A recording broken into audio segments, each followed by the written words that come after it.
Don't make a sound. Please don't fail me now.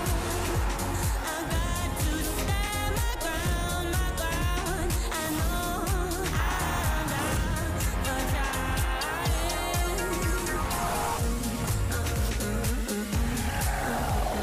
Please don't fail me now.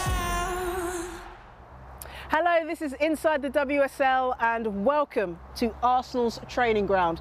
Now we're here this week to celebrate the winner of this very special award. It is of course the Barclays Player of the Month for September. Now the person who's got their hands on this has scored 3 goals, made 3 assists and helped the Gunners to top spot in the WSL.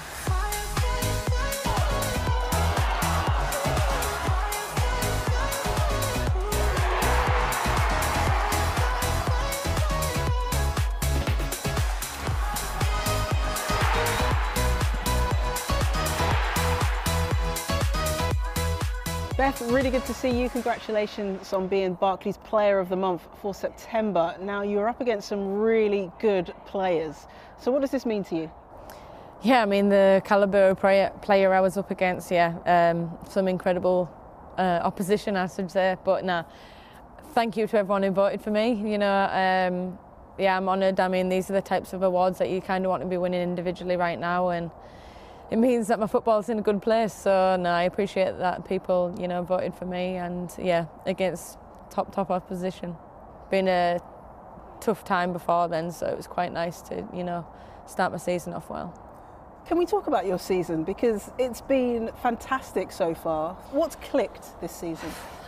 I'm just refreshed. Obviously, the disappointment of not going to the Olympics. I had the time off to, you know, just find myself again, find my football again. I got my head down in pre-season. I wanted to get my fitness levels up a lot better, and it always helps with your football, you know. I know I've got the ability to be able to do things on the pitch, but yeah, I think I just needed to get my head screwed back on, and yeah, came to this season feeling really good and enjoying my football, and at the moment that's been showing. And I think the way you've been performing is all the more impressive because of the competition for places in Arsenal at the moment. So what was your reaction when you saw not one attacking winger, but 2 come in, Nikita Parris and Tobin Heath? I mean, for the squad, it was amazing. I mean, the strength and depth that we have is just incredible right now. Obviously, the last few seasons, we've probably not had that, and we've been unlucky with injuries that we've struggled. But yeah, for me, I'm like, oh, right, here we go. But you know what, for me, it's been the best thing possible. You know, a bit of competition has obviously made me kick into another gear. In training, I know that I've got to do the best possible things on the pitch, and I've got to be doing better than the likes of Katie, Nikita, Tobin, whoever it may be. Like, I need to be doing better than them, and the competitiveness in training is a joke right now with the player we have. But yeah, for me individually, it's made me better. There's been lots of external changes at the club. Obviously, new managers come in, there's been new players added to the squad, new backroom staff as well. But is there anything specifically that you've changed about your game this season? You know, I think I've just held myself accountable at a high level in everything I've done. Pre-season, you know, you want to work hard in pre-season, everyone does, but I think you've got to maintain that throughout the season. And someone who I've always looked up to, who's done it consistently throughout the season, is the likes of Kim Little, who's just the ultimate professional. And I've had, I mean, when I was injured, I did my rehab with her, and it was probably the best rehab I've ever had in terms of competitiveness between the 2 of us, and the standard and accountability we held each other at. And I think I've, you know, took a leaf from her book. And this season, I think my main thing is doing things consistently on and off the pitch, and hopefully I can continue to do that.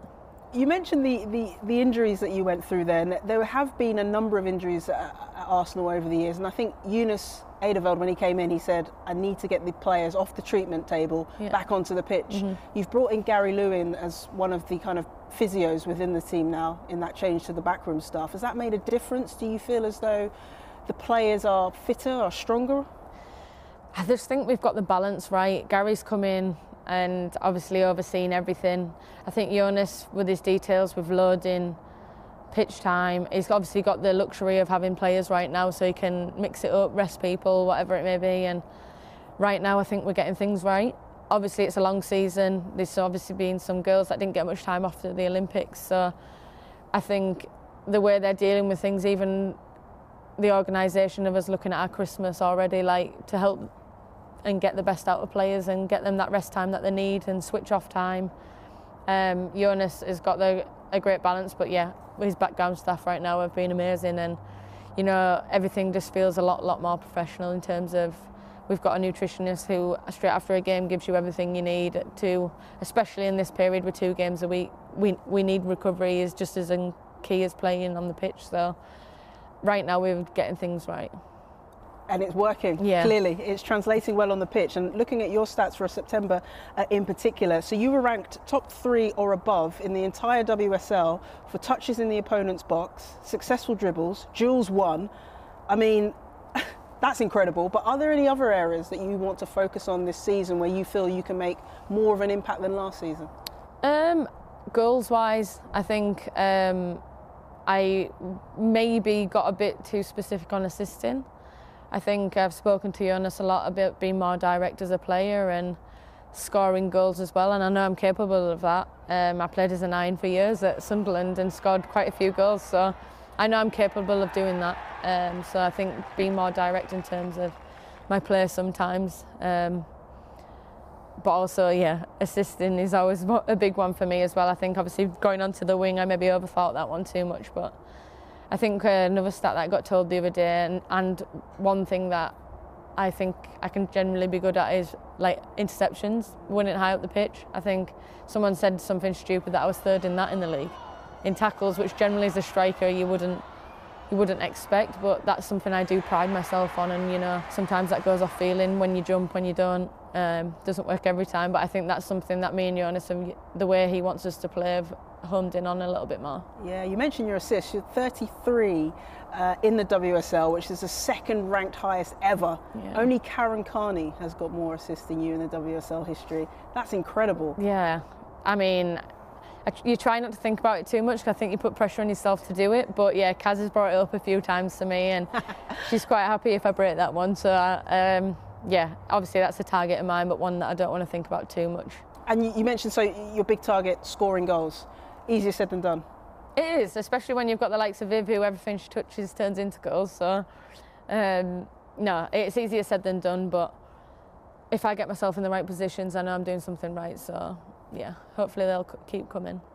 Arsenal have been well represented in this awards month season of September, because your gaffer, Eunice Eideveld, has also been awarded the Barclays Manager of the Month. When we see him on the touchline, he's full of energy, he's animated, but then when he's being interviewed by us in the media, he tends to be a lot more reserved. So what side do you see when he's coaching you? The reserve side. It's actually, he gets onto that touchline, something must have switched in his brain, because he'll come in at half-time and be so calm about his tactics, what he wants from us, what we think we can do better, what was not great. And it's refreshing. The girls joke sometimes when we have meetings with him, he's got one of them soothing voices where you could like meditate to. But what his expectation is of what he wants from you, he'll go crazy about it. But that sometimes gives you energy. Like this season, I think that's been a little bit of the difference, obviously, compared to the reserve Joe. Having Jonas, he gives you a little bit of energy on the sideline. You know, if you're pressing a ball and he's screaming at you to get there, it helps. It's like, obviously, when we miss fans, like them screaming at you helps. It's like an extra man on the pitch sometimes. Throughout your career, you've played under a lot of managers. I wonder where Eunice ranks amongst the managers that you've played under. Obviously, Joe Montemuro before that. There was Pedro before that at Arsenal as well. Phil Neville. Which manager and which management style suits you best? It's a tough one, because you could even go far back at Sunderland as someone like Carlton Fairweather, who he had a Mick Mulhern, who was my first ever Sunderland women's manager. Like every manager has brought something different to my game. Where Pedro put me on the wing, then Joe brought that calmness to my game. Jonas brings a little bit more energy to my game and an expectation to do maybe things that I'm good at. It works well for me, but I wouldn't say I have a specific manager that stands out, because I think every manager has had some kind of impact on me as a player and on my career. What was your reaction, by the way, when Pedro said, yeah, we don't want you to be a number 9 anymore, you're going to go play on the wing? At the time, I couldn't understand it because I'd played 9 my full career, didn't know any different. So yeah, at the time, I wasn't Pedro's best friend, but in hindsight, it's a position that I actually love playing now. It probably works better for me as an Arsenal player.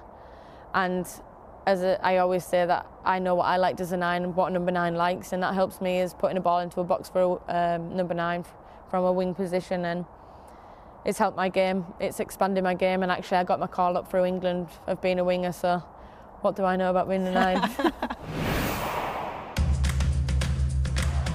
Badia. What a strike from her! Orna Badia with her first goal for the club.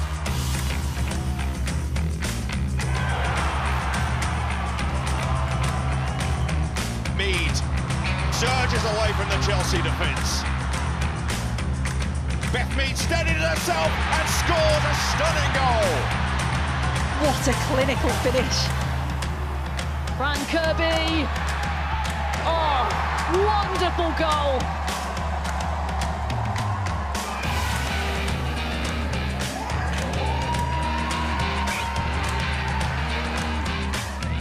Benison, oh that's fabulous. Well, Everton's wonderkid signing with a wonderful moment. Harder, what a run this is. Pernilla Harder to double Chelsea's lead. That is a fabulous goal. Pernilla Harder shows what she can do. Don't fail me now. Don't fail me now.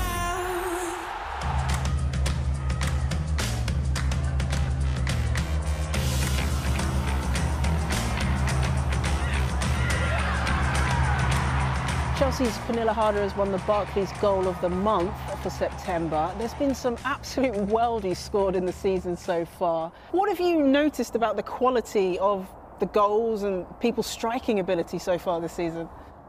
The different type of goals has been really interesting. Long range, solo efforts like Pernilla Harder's. I mean, the quality of goals in the first round and first month is, yeah, quite incredible. But again, it shows how far the women's game's gone, you know. The quality of player that we have that can produce quality on the pitch in front of goal. One thing I'm hoping to see from you this season is your legendary crocs. Yes, the cross slash shot. Can we expect more of those? Have you been practicing them on the training field? Do you know what? You can't practice them because if you practice them, they're fluky. Most of them. Okay. I think two of my 3. The only one I meant was the She Believes one. Do you not see my Liverpool one? It hit a bobble and went top bin. I thought you meant that. Yeah, apparently so. But okay. no, I mean, any goal that goes in, I'm quite happy with. So if it's a cross, I'll happily take it. You spoke about where you're at now in your career, but let's take it back a bit, shall we? Let's go all the way back to when you were a young girl growing up in that small village in North Yorkshire, Hinderwell. Yeah.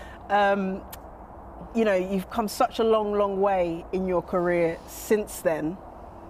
By the way, is it true that there's more sheep than people in that village? That's true. There's quite a lot. You'll open your curtain one morning and they'll be running down the street. Brilliant. It sounds picturesque. I like it. I mean, people when I take them, they're shocked. So, but it's normal for me. So, growing up in that small coastal village, then, what's your earliest footballing memory? My earliest one is when I was 6. I used to do my mum's heading because I had so much energy as a kid. And I used to love kicking a ball around. I used to love doing any sport, but we had a Saturday morning session in Hinderwell at our local field that Phil Nedley,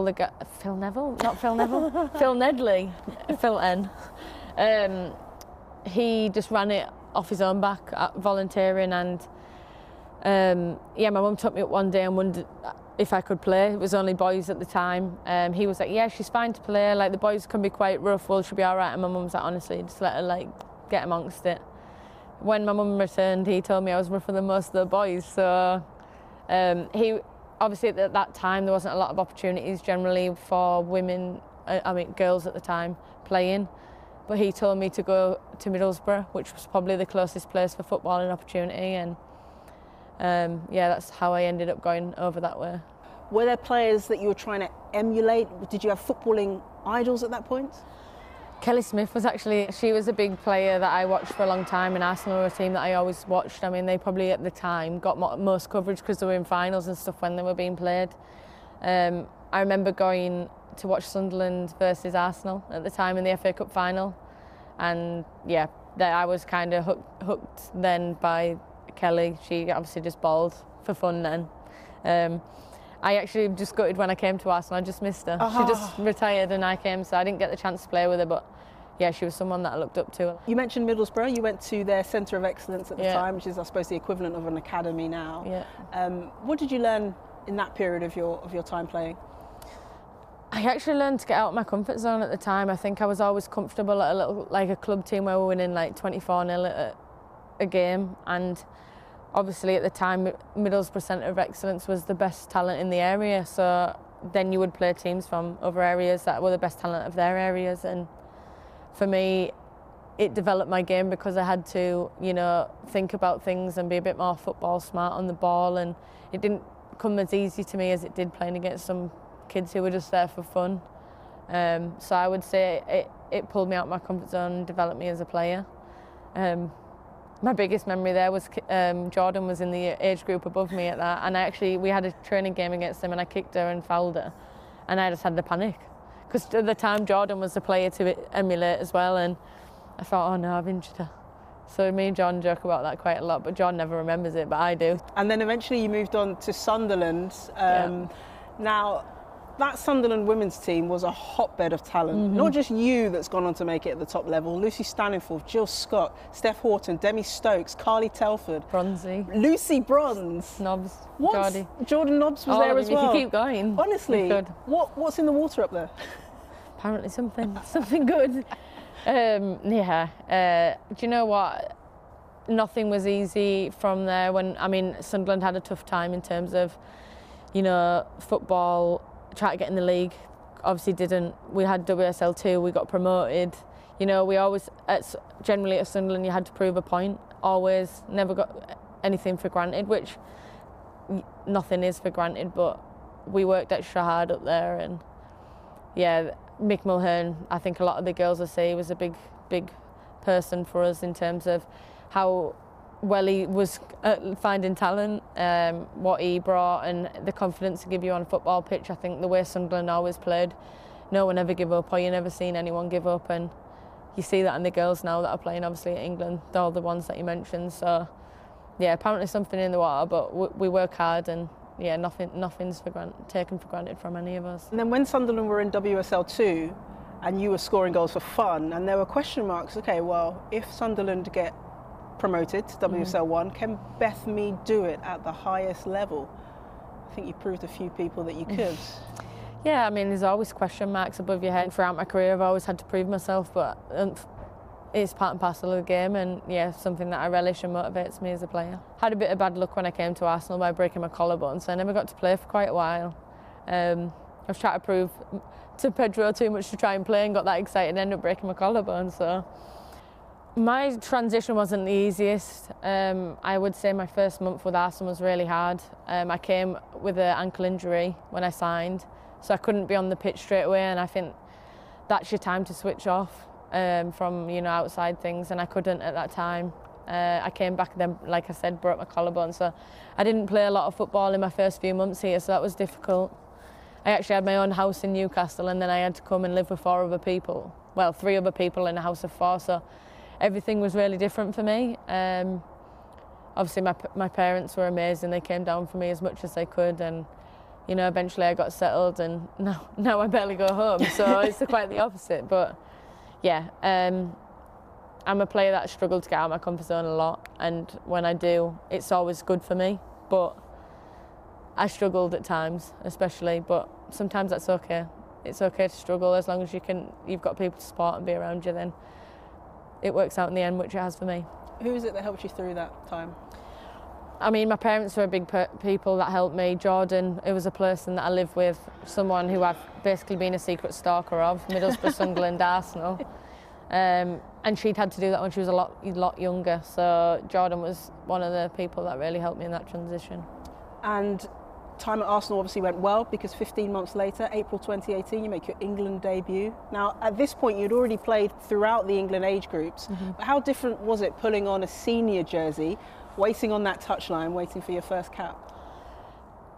The crowd that day was incredible. I think we had 30,000 people at Southampton, obviously playing Wales. It was a tough one really, because obviously it was a really proud day for me and my family, for me to pull on that England shirt and actually get on the pitch. But obviously we drew the game, which probably for us at the time was, it was a bittersweet one for me. You know, the girls were gutted about the result, but I was kind of happy about my debut, which the girls were amazing with. But yeah, it was a weird one at the time. Obviously really proud and happy about making my debut, but yeah, didn't get the win, which is always tough. It is, but you've been involved with England pretty consistently since then, although there was, shall we say, a small hiccup earlier in the year where you didn't make a camp. I wonder how you dealt with the criticism being quite public.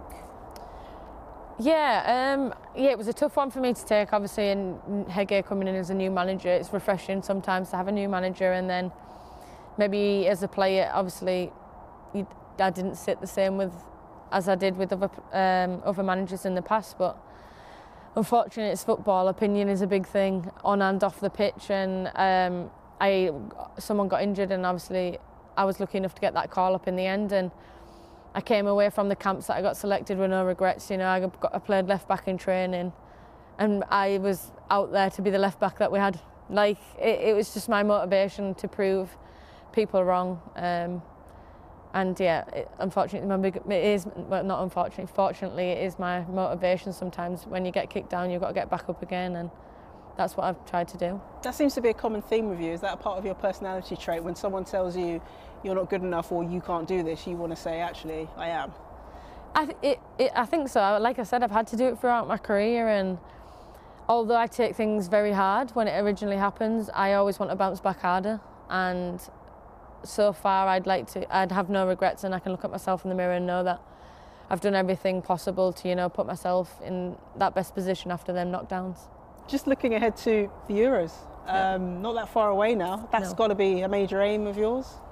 Yeah, I mean, it's in the back of every England player's mind right now at this season, but at the moment it's a long way away. But like I said to you earlier, consistency for me throughout this season, if I can continue with the form and, you know, do things right on and off the pitch, I hope that it will be enough to get me in that Euro squad.